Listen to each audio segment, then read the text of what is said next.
Today we will discuss about the Mughal ruler Aurangzeb, the sixth Mughal ruler who was known as Aurangzeb. अभी तक देखिए, अभी हमने history में काफ़ी टॉपिक्स डिस्कस कर चुके हैं and this was the last topic of medieval Indian history. मध्यकालीन भारतीय इतिहास का लास्ट जो टॉपिक है वो कौन सा है? औरंगजेब है. क्लियर. तो अगर हम बात करें, रिकेप कर लेते हैं एक बार, थोड़ा सा रिवाइज कर लेते हैं जो अभी तक हमने पढ़ा है. पूरा नहीं, क्योंकि काफ़ी लंबा हो जाएगा. फिर एंशिएंट और मीडिएवल काफ़ी कुछ हम डिस्कस कर चुके हैं. मगर मुगल पीरियड की बात करें, मुगल काल की ही बात करें, तो मुगल काल में अभी जो रूलर रूल करने के लिए आ गए हैं या जिनके बारे में अब हम पढ़ने जा रहे हैं वो है औरंगजेब. औरंगजेब के पहले 5 और मुगल रूलर्स ने इस वंश में रूल किया है, शासन किया है. And who was the 5 rulers in Mughal dynasty? तो यू नो एवरीवन, 1 by 1 जो रूलर्स हैं वो हैं. फर्स्ट नंबर पे आते हैं आपके जहीरुद्दीन, मोहम्मद, बाबर, और आगे की जो टाइटल्स हैं आप लोगों को पता है, जहीरुद्दीन, मोहम्मद, बाबर, पातशाह, कलंदर एंड आखिरी में गाजी. क्लियर. सेकेंड रूलर आते हैं नासिरुद्दीन मोहम्मद हुमायूं, और तीसरे रूलर आते हैं, थर्ड रूलर आते हैं जलालुद्दीन मोहम्मद और अकबर. अकबर उन्हें टाइटल दिया गया था इन 1562, 63, 1563, 64 में जब उन्होंने पिलग्रिम्स टैक्स एंड जजिया टैक्स को अबोलिश कर दिया था अपनी पब्लिक के ऊपर से, है ना. तो हिंदुओं को काफ़ी बेनिफिट हुआ था उससे. बाकी मुस्लिम रिलीजन के अलावा जो दूसरे रिलीजन के लोग थे जो मेजोरिटी में थे, जैसे हिंदू हैं या ये सब बौद्ध, जैन, इन लोगों को काफ़ी प्रॉफिट हुआ. Then they gave him the title Akbar. Clear. Then the fourth ruler who was the son of Akbar and famously known as Jahangir. Clear. And fifth number पे जो आए हैं the son of Jahangir, Shahjahan. Clear. Shahjahan whose childhood name is Khurram. Clear. Prince Khurram या शहजादा Khurram. Now the next ruler was the third son of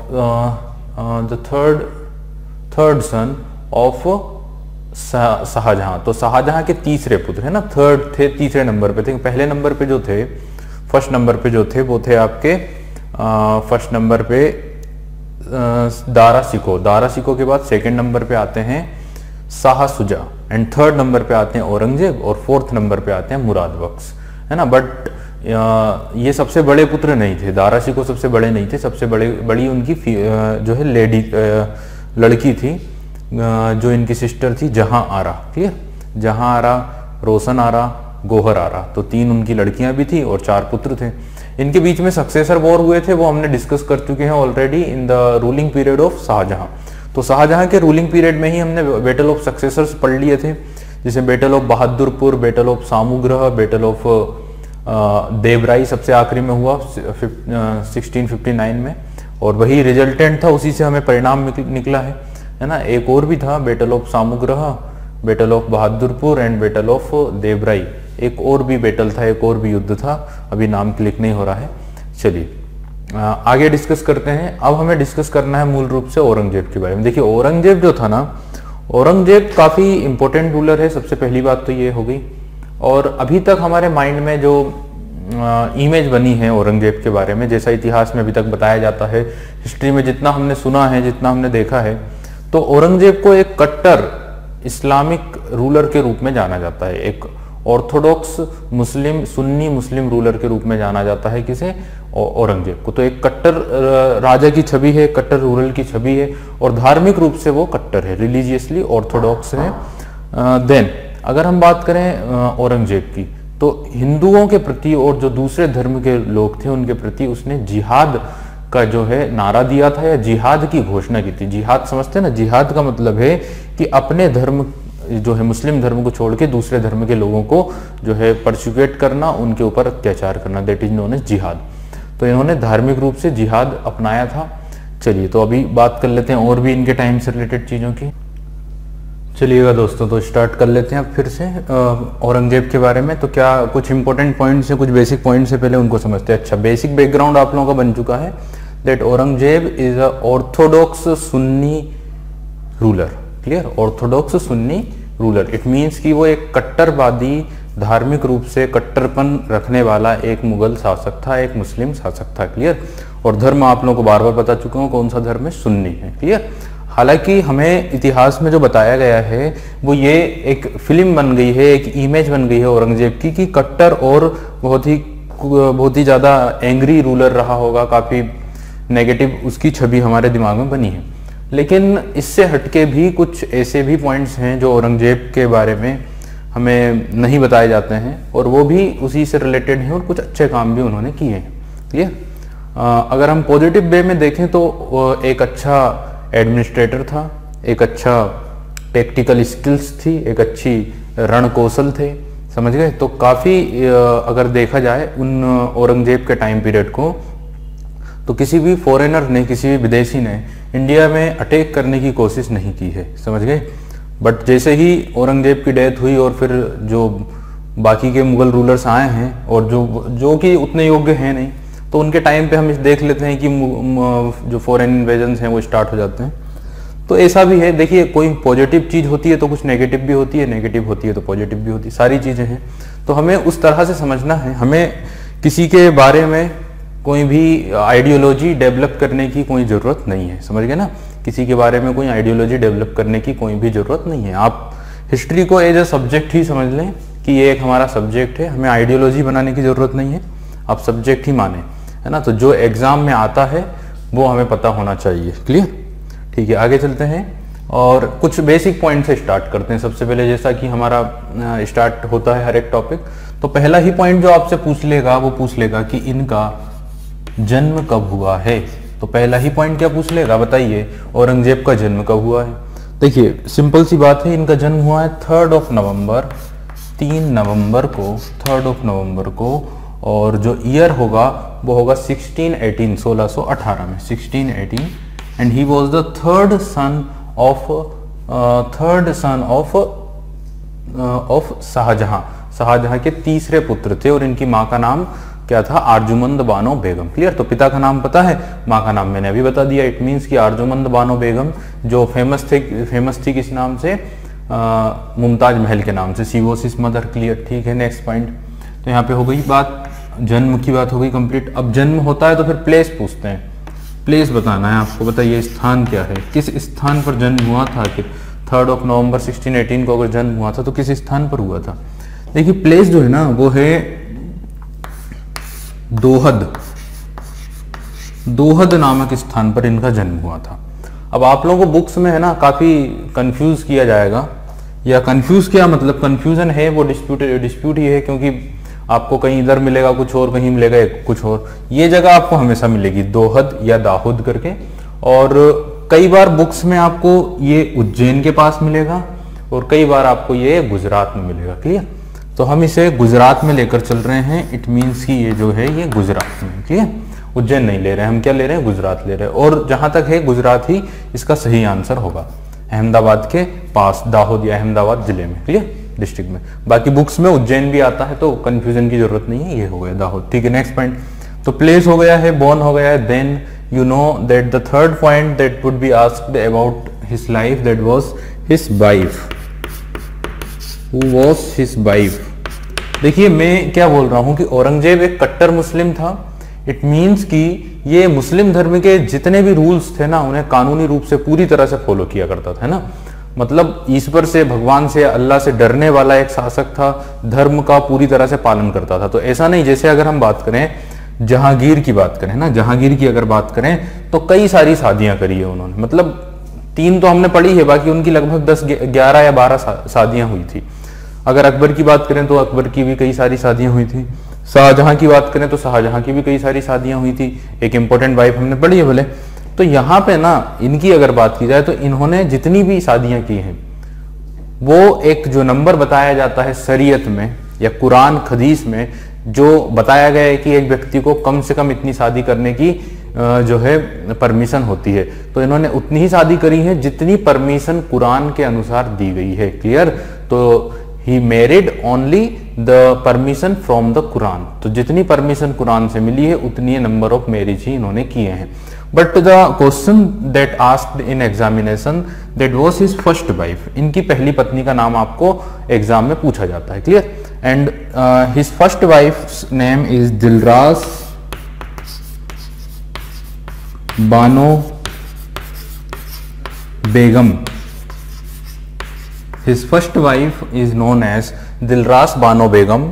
इनसे इनका जो विवाह हुआ था ना, वो हुआ था 1637 में, 1637 में, समझ गए। 18 ऑफ मई 1637 में काफी धूमधाम से, काफी सेलिब्रेशन के साथ इनका विवाह आगरा में हुआ था। कहाँ हुआ था? आगरा में, जहाँ शाहजहां भी मौजूद थे, सारी फैमिली के लोग मौजूद थे। तो काफी धूमधाम से इनका विवाह आयोजित किया गया था आगरा में। बढ़िया शानो शौकत के साथ सारी चीजें की गई थी, बढ़िया म्यूजिक वगैरह, सारी चीजें, बम धमाके वगैरह सब किए गए थे, काफी अच्छे से मनाया गया था। और विवाह होने के लगभग 3 वीक तक ये आगरा में ही स्टे किए थे। एंड देन फिर वो अपनी पोस्ट पर वापस आए थे। पोस्ट का मतलब वो उस समय पर गवर्नर हुआ करते थे दक्कन के, तो दक्कन के गवर्नर थे और 1636 में ही गवर्नर के रूप में अपॉइंट किया गया था, 1636 में ही। क्योंकि गवर्नर पे रहते हुए उन्होंने काफी सक्सेस हासिल कर ली थी दक्कन में काफी सक्सेस हासिल कर ली थी। दैट्स वाई इन्हें एक इनाम के तौर पर, इन्हें एक उपहार के तौर पर इनका विवाह किया गया था 1637 में। और ये जो विवाह था ना, ये विवाह पूरी तरह से ऑर्गेनाइज कराया था शाहजहां ने ही लड़की पसंद करी थी, समझ गए। जो रानी थी, जो प्रिंसेस थी दिलरास बानो बेगम, इनका जो रिश्ता है, इनका रिश्ता लेकर गए थे शाहजहां, सॉरी मतलब किसका रिश्ता लेकर गए थे? औरंगजेब का रिश्ता लेकर गए थे शाहजहां। किसके पास? क्योंकि ये जो लेडी थी, ये प्रिंसेस थी, ये राजकुमारी थी। She was a princess from Iran. कहाँ की प्रिंसेस थी? ईरान की। तो ईरान में जो चला करती थी साफासिद डायनेस्टी, साफासिद वंश, पता है ना, ईरान के साथ तो रिलेशन पुराना ही है। हालांकि बस एक प्रॉब्लम है ईरान में प्रॉब्लम यह है कि दे आर सिया। ये क्या है? ये बस यही प्रॉब्लम है, बस ये सिया है। इसीलिए मुगल्स चिढ़ते हैं ईरान के डायनेस्टी से मुगल्स लोग क्या है, काफी गुस्सा है, काफी चिढ़ते हैं। इनके बीच में डिस्प्यूट ही रहता है। बट रिलेशनशिप डेवलप हुआ था किसके जमाने से? हुमायूं के जमाने से। और हम सभी जानते हैं, we all know that Humayun fled to Iran.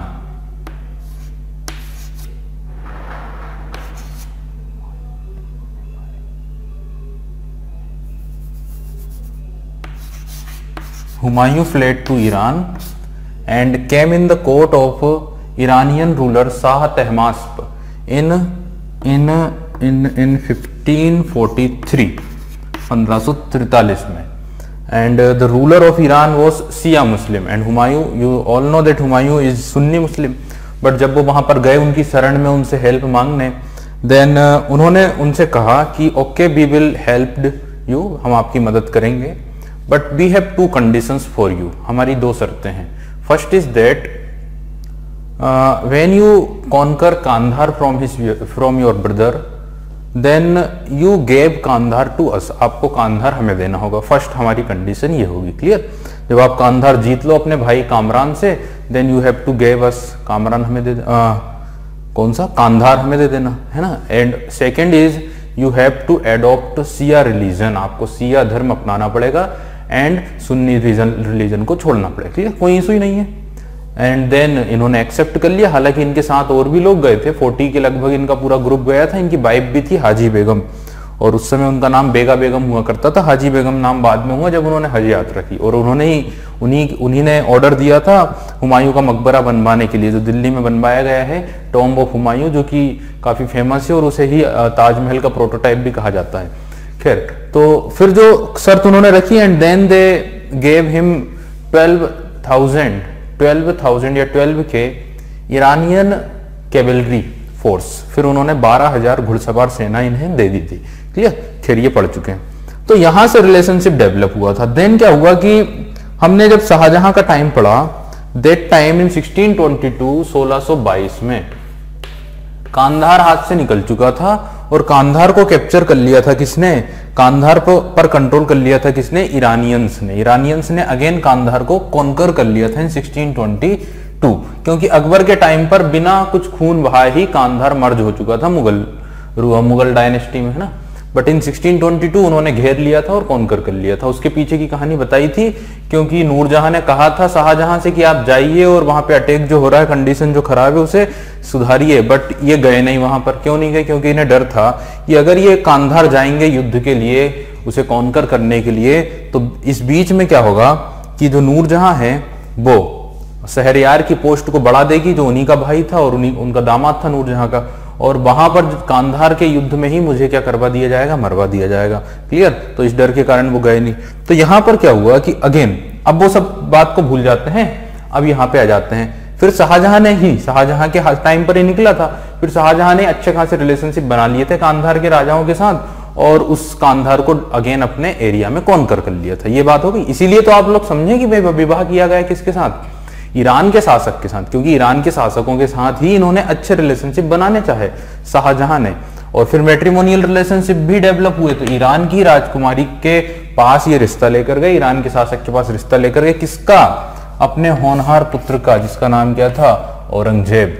Clear? हालांकि औरंगजेब की अगर बात की जाए तो बर्थ के टाइम पर या जन्म के टाइम पर अगर इनके नाम की बात करें ना, तो इनका नाम था मुहीउद्दीन मोहम्मद। इनका बर्थ के टाइम पर नाम था। Clear? Mohiuddin Mohammad.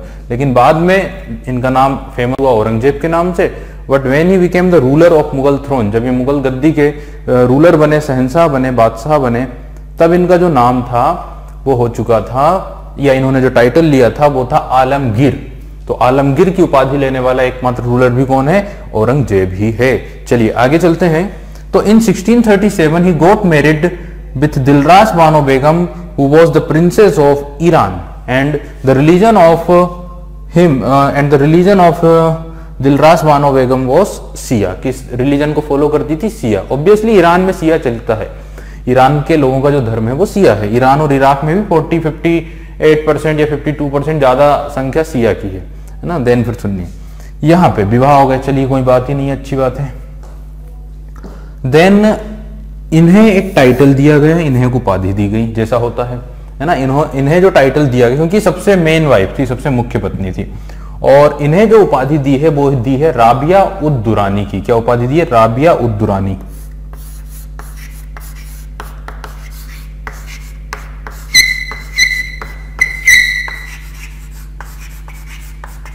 The title was Rabia ud Durani. Clear हो गई बात? इतनी समझ में आ गया होगा आप लोगों को, इतना कंसेप्ट जो मैंने अभी तक आप लोगों को बताया है। ठीक है, अब आगे चलते हैं। अब थोड़ा सा हम इनके समय पे इनके इनिशियल लेवल की कुछ बात कर लेते हैं, है ना।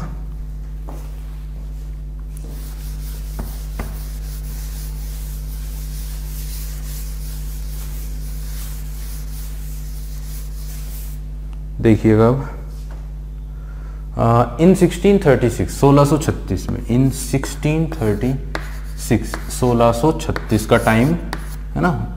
In that time the ruler of Mughal dynasty वो शाहजहां, और शाहजहां का टाइम सभी को पता है 1628 से 1658 तक का शासनकाल किसका था? शाहजहां का।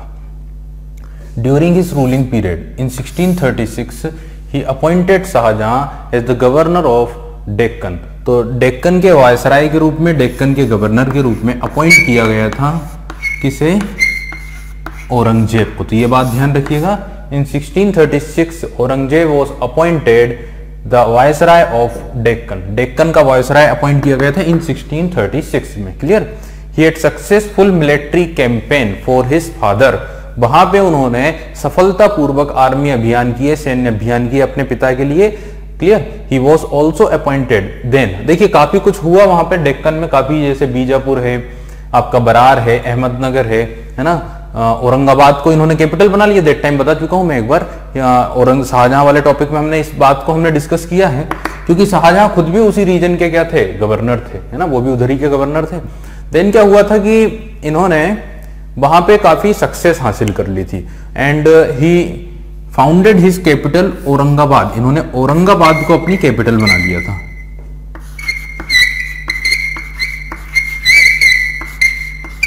औरंगाबाद अपने नाम पर ही, महाराष्ट्र में काफी फेमस सिटी है औरंगाबाद। आप लोगों ने अगर बुद्धिज्म पढ़ा है, ऑब्वियसली पढ़ा ही है, and we are discussed about Aurangabad in that topic in Buddhism and also in Jainism.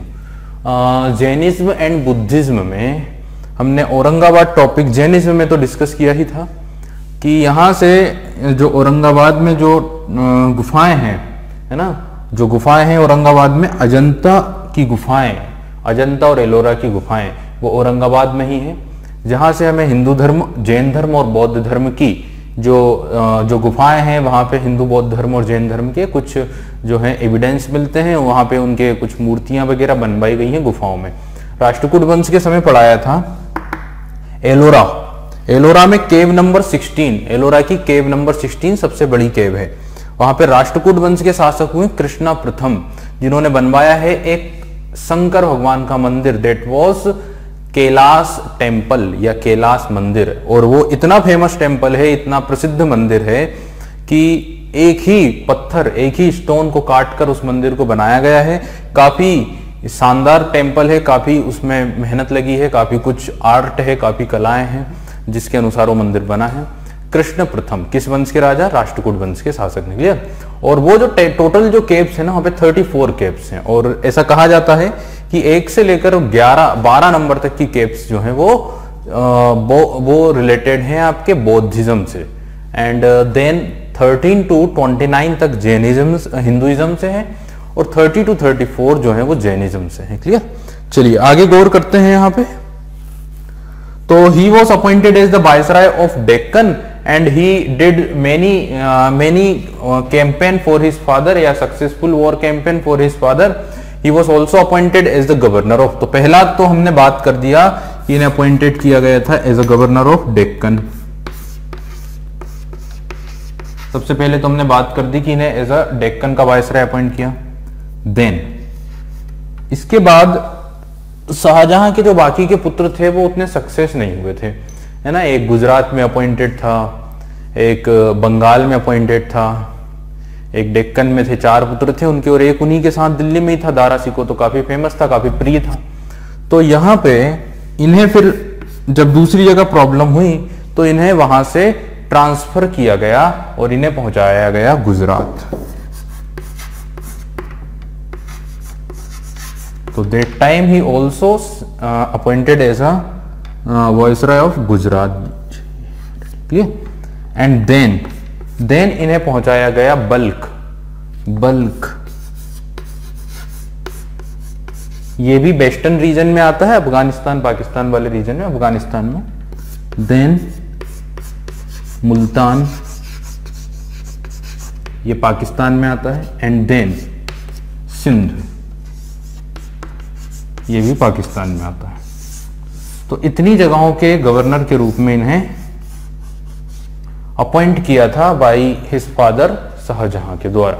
कोई डाउट अभी इसमें नहीं बचा होगा आप लोगों को। मैंने इनिशियली स्टेज पर आप लोगों को कुछ बताया है अबाउट औरंगजेब।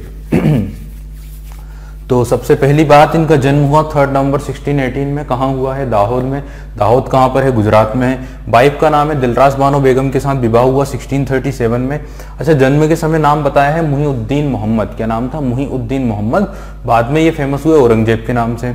1637 में विवाह हुआ है, एंड जिसके साथ हुआ है वो ईरान की प्रिंसेस हुआ करती थी, शिया धर्म की फॉलोअर थी, एंड उन्हें टाइटल दिया गया राबिया उद दुरानी का। क्लियर? देन अगर हम बात करें तो in 1636 he was appointed as a viceroy of Deccan, and he did so many successful campaign for his father, and he founded a city Aurangabad as his capital, and then he was sent as a viceroy in Gujarat, Balkh, Multan and Sindh. So many places where he worked as a viceroy during the ruling period of his father Shahjahan.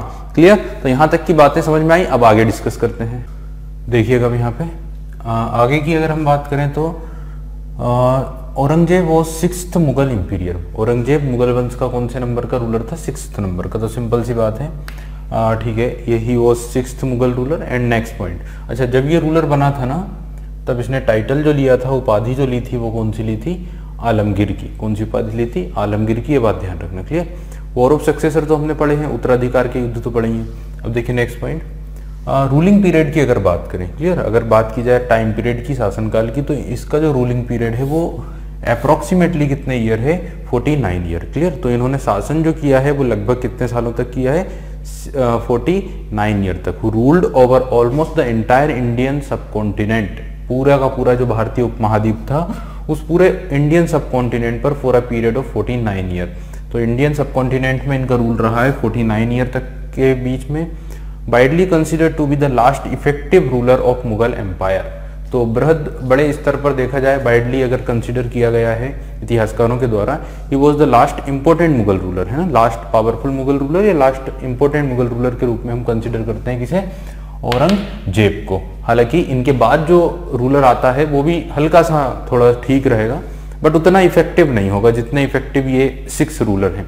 तो 6 महान शासक, उसके बाद आते हैं आपके जो नालायक या मूर्ख जो रूलर कहलाते हैं वो।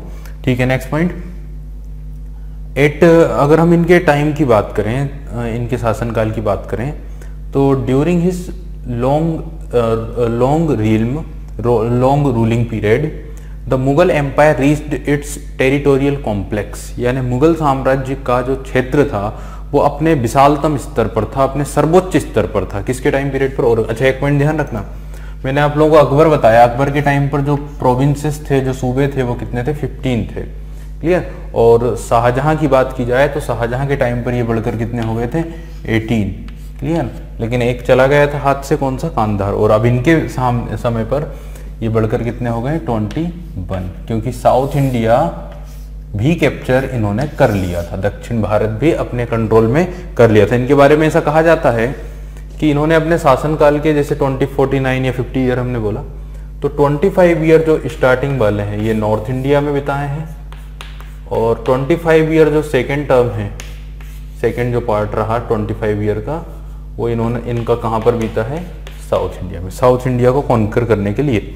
और फाइनली साउथ इंडिया में ही लड़ते लड़ते ही वहीं इनकी डेथ भी हो गई। तो साउथ इंडिया ही इनकी मौत का कारण भी बन गया, वहीं पर इनकी कब्र भी मौजूद है।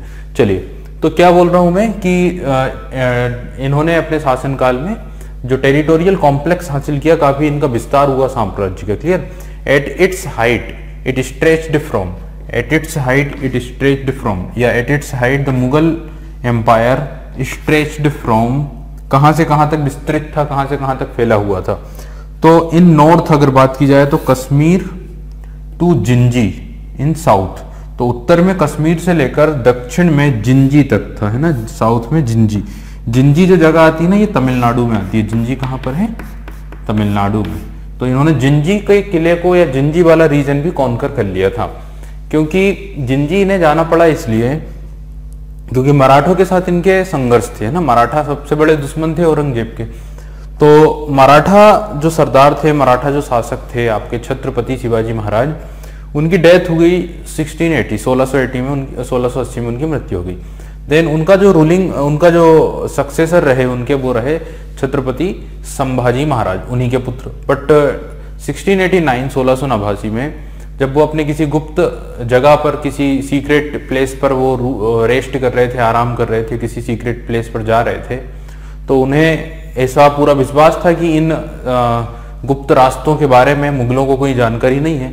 बट उन्हीं के बीच में से किसी व्यक्ति ने मुगलों को ये बता दिया था, ये रास्ते बता दिए थे। तो मुगलों के ही एक सेनापति ने उन्हें वहां से अरेस्ट कर लिया, गिरफ्तार कर लिया, किसे, संभाजी को। तो 1689 में, 1689 में संभाजी को मुगलों के द्वारा कैप्ट कर लिया गया एंड देन उन्हें मृत्युदंड दे दिया गया। अब संभाजी की मृत्यु होने के बाद राजा राम जो थे वो अगले शासक बने थे मराठों के। तो मराठों के अगले सरदार या अगले छत्रपति कौन बने, राजा राम। बट राजा राम कुछ दिनों तक ही अपने जगह पर या अपने गढ़ पर रह पाए। जब मुगल इन्वेजन हुए, अटैक हुए, तो उन्हें वहां से भागना पड़ा और भाग के वो कहाँ चले गए, जिंजी चले गए। और जब वो जिंजी गए तो फिर शाहजहां ने, औरंगजेब ने हमला भी करवाया किस पर, जिंजी पर। इसलिए जिंजी भी मुगलों का ही कंट्रोल में आ गया था, जो कहाँ है, तमिलनाडु में। तो क्या बोल रहा हूँ, नॉर्थ से साउथ में जिंजी तक, from Hindu Kush west to Chittagong east. पश्चिम में साम्राज्य फैला हुआ था हिंदू कुश से, और पूर्व में साम्राज्य फैला हुआ था चिटगांव या चटगांव तक। चटगांव जो है वो बांग्लादेश में आता है, और हिंदू कुश हम सभी को पता है, हम शुरू से पढ़ते आ रहे हैं। हिंदू कुश माउंटेन रेंज जो है अफगानिस्तान वाली जो बाउंड्री है वहां से है हिंदू कुश, उसी के रास्ते इंडिया में आने का रास्ता मिलता है। तो इतना विशाल विस्तृत साम्राज्य इन्होंने अपने समय पर फैला लिया था। क्लियर। अब देखिए अगर हम बात करें ना, मैंने आप लोगों को नेचर समझने की बात की है कि औरंगजेब के अगर हम नेचर की बात करें, अगर उनके प्रिंसिपल्स की बात करें, तो एडमिनिस्ट्रेशन में या पॉलिटिक्स में इन्होंने रिलीजन को या रिलीजियस रूल्स रेगुलेशंस को काफी गहराई तक लेकर आने का काम किया था, है ना। इन्होंने जो शासन किया है वो शरीयत के नियमों के अनुसार किया है, शरीयत के रूल्स के अकॉर्डिंग ही इन्होंने अपने रूल्स बनाए हैं प्रशासन के।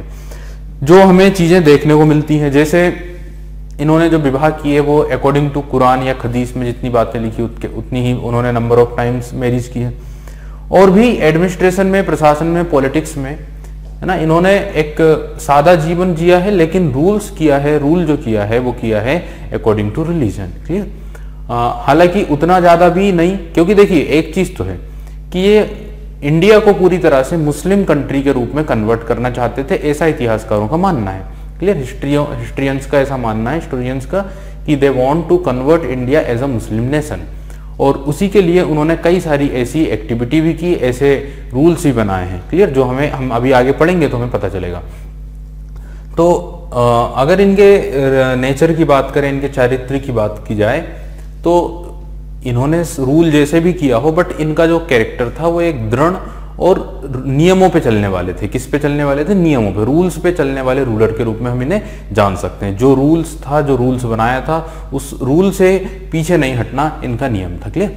अब इन 16 ये सिर्फ दूसरे के ऊपर इंप्लाई नहीं होता, खुद के ऊपर भी इंप्लाई होता है। ऐसा कैसे एग्जाम्पल हमें मिलता है कि इनके जो पुत्र थे, जैसे इनके 5 जो है 5 पुत्र थे और कई सारी इनकी पुत्रियां भी थी। तो इनके जो पुत्र थे जिसका नाम था मुअज्जम, क्या नाम था? मुअज्जम। एक बार इन्होंने मुअज्जम को 12 वर्षों तक कैद में रखा था, और ये मुअज्जम को सिर्फ एक बार नहीं कई बार कैद में किया गया था। क्लियर। इन्होंने अपने ही पुत्र को कई बार कैद में रखा है। क्लियर। और अगर कंटिन्यू बात की जाए तो 12 ईयर तक कैद में रखा था किसे? मुअज्जम को। इट मींस कि इनके जो रूल्स थे वो सिर्फ पब्लिक पर ही नहीं, खुद के ऊपर या अपने बच्चों के ऊपर भी अप्लाई होते थे। और यहां तक कि खुद पर भी। औरंगजेब एकमात्र ऐसे मुगल शासक थे जिसने लग्जीरियस जीवन नहीं जिया है। पूरा जो ट्रेजरी थी, पूरा का पूरा जो पैसा था, जो धन दौलत थी, जो खजाना था, उसका यूज वो सिर्फ और सिर्फ पब्लिक के लिए ही करते थे। उस पैसे को अपने लिए यूज नहीं करते थे। वो और उनकी फैमिली, उनका परिवार, उन्होंने जो अर्न किया है उसी पर उनका जीवन चलता था, है ना। तो एक सादा सिंपल जीवन जीते थे। कोई उनके पास ज्यादा नौकर चोकर नहीं होते थे। अपने पैसा जो उन्होंने अपनी मेहनत से कमाया है, जो काम उन्होंने किया है, उसी से उनका जीवन चलता था, है ना। ऐसा नहीं है कि अब बहुत बड़े बादशाह हैं, बहुत बड़े शहंशाह हैं, तो पैसे की तो कोई कमी नहीं है, बट वो पैसा वो यूज नहीं करते थे। वो पैसा वो मानते थे वो पैसा जो है वो किसका पैसा है? वो पब्लिक का पैसा है, वो जनता का है, और जनता के ऊपर ही खर्च किया जाना चाहिए। ये थिंकिंग थी किसकी? औरंगजेब की। और वो एक सिंपल सादा जीवन जीते थे। वो क्या करते थे? वो या तो टोपी सिला करते थे या फिर कुरान की आयतों को लिखा करते थे, या आप समझ लें कुरान लिखा करते थे, है ना। तो 2 काम हो गए उनके, 2 बिजनेस हो गए। क्या? या तो उनका काम है टोपी सिला करना, टोपियां सिला करते, कई बार मूवीज में देखा होगा औरंगजेब को आपने टोपियां सिलते हुए। और दूसरा काम क्या है? आयतें लिखना कुरान की, है ना। कुरान की आयतें लिखना या कुरान को पढ़ना, ये 2 बिजनेस थे। और इन्हीं को बेचकर जो पैसा आता था उसी से उनका घर चलता था। क्लियर। तो ऐसे रूल्स रेगुलेशंस के ऊपर चलने वाले एक कट्टर रूलर थे। ईश्वर से, भगवान से डरना, है ना, गॉड से काफी उनको डर भी रहता था। इस तरह से उनके प्रिंसिपल थे। इन 1686 से 1686 में he imprisoned prince Muazzam in the charge of intriguing with the ruler of Golconda and kept him prison for 12 years. तो गोलकुंडा के शासक के साथ इन्होंने किसी प्रकार की साजिश की, किसी प्रकार का इंट्रीग्यू किया, इट मीन साजिश की, और उसी के चार्ज में इन्हें अरेस्ट किया गया और इन्हें कैद में रखा गया। कितने वर्षों तक? 12 ईयर तक। क्लियर। इन 1686। तो ये जो एग्जाम्पल मैंने दिया है ये आपको बताता है कि आखिर औरंगजेब का जो नेचर था, उनका जो व्यक्तित्व था, वो किस तरह का रहा होगा। समझ गए ना। ठीक है, नेक्स्ट पॉइंट। वेन मुअज्जम, अच्छा मुअज्जम इंपॉर्टेंट इसलिए भी है कि after the death of Aurangzeb the next Mughal imperial जो बनेंगे वो कौन बनेंगे? मुअज्जम बनेंगे। लेकिन इस नाम से नहीं, क्योंकि नाम तो आपने सुना होगा, नाम दूसरा है, नाम जो होगा वो होगा बहादुर शाह प्रथम। तो मुअज्जम बनेंगे अगले ruler by the name of Bahadur Shah first, और जो रूल करेंगे 1707 से 1712 तक। क्लियर। चलिए फिलहाल अगर बात की जाए, देखिए कैद से आजाद होने के बाद मुअज्जम जो है वो अफगानिस्तान के गवर्नर थे या काबुल के गवर्नर थे। When Muazzam was the governor of Kabul, he trembled every time when he received a letter from his father। Clear. तो जब ये काबुल के गवर्नर थे तब जब भी इन्हें अपने पिता का खत मिलता था तो ये कांप जाते थे उन लेटर्स को देखकर, क्योंकि औरंगजेब किसी प्रकार की जो है दिखावे में विश्वास नहीं करते थे। किसी प्रकार का दिखावा या शो करने का काम नहीं था। ओरिजिनल या जो चीज है वही चीज बोलते थे और एकदम कठोर बात बोलते थे, कटु बात बोलते थे। क्लियर। तो क्या होता था कि इन्हें ये चूंकि काफी कई बार इन्हें कैद किया गया था, कई बार इन्हें दंड दिया गया था, इसलिए इन्हें जब भी लेटर मिलता था, जब भी पत्र मिलता था औरंगजेब का, तो उसके डर से, उसके खौफ से ये कपा जाते थे। कौन? मुअज्जम। समझे। चलिए आगे चलते हैं और कुछ मुद्दों की बात करते हैं।